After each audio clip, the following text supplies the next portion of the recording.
मैंने झूठ नहीं बोला। दो किसान भाई एक गांव में रहते थे।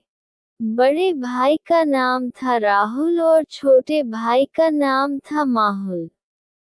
उन्हीं के गांव के पास एक और गांव था।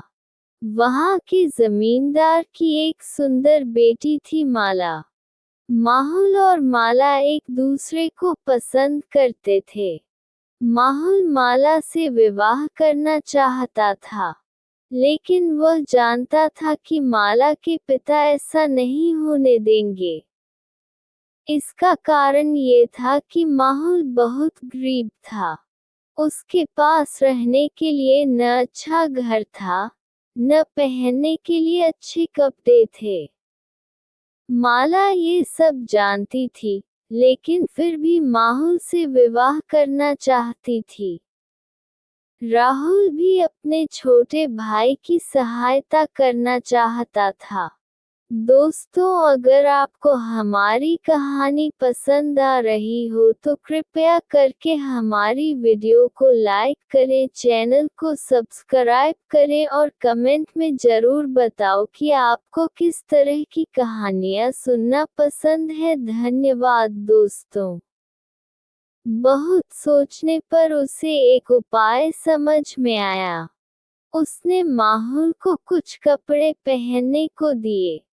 माहुल ने देखा कि जो कुर्ता उसके भैया ने दिया था उसमें कम से कम 10 तरह के कपड़ों के टुकड़े सिले हुए थे। छोटे छोटे टुकड़ों को जोड़कर इस कुर्ते की सिलाई की गई थी। फिर राहुल ने माहुल को घर के एक कोने में बैठा दिया। घर का यही एक कोना ऐसा था जिसके ऊपर की छत पूरी तरह पक्की थी। बाकी जगह की छत तो खराब हो चुकी थी और बरसात में चूने लगती थी। उसके बाद राहुल ने माहुल को 2 सिक्के दिए और एक कटोरा दिया। उसने माहुल से कहा, ये सिक्के एक हाथ से दूसरे हाथ में डालो और फिर कटोरे में डालो। फिर उठाकर गिनो और कटोरे में डालो। जब तक मैं माला के पिता से मिलकर वापस न आ जाऊं यहीं बैठे रहना और जैसा मैंने कहा है वैसा ही करते रहना। ठीक है भैया, माहुल बोला।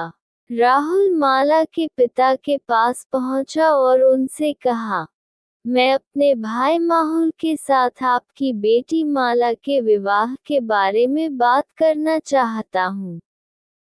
माला के पिता बोले, क्या तुम्हारा भाई अमीर है? राहुल ने कहा, मैं सच कह रहा हूँ कि इस समय बैठकर वह सिक्के गिन रहा होगा। क्या उसके सिर पर पक्की छत है? माला के पिता ने पूछा। जी हाँ, उसके ऊपर पक्की छत है, राहुल बोला। और पहनने को अच्छे कपड़े हैं क्या? जमींदार ने फिर पूछा।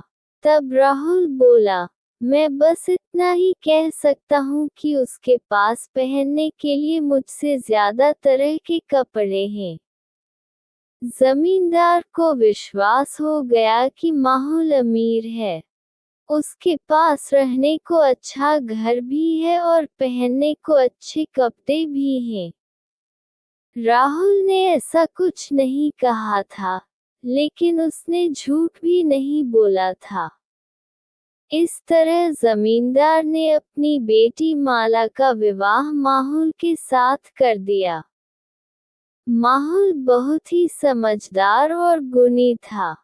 जब वह माला के पिता से मिला तो वे इतने खुश हुए कि अपनी सारी शर्तें भूल गए।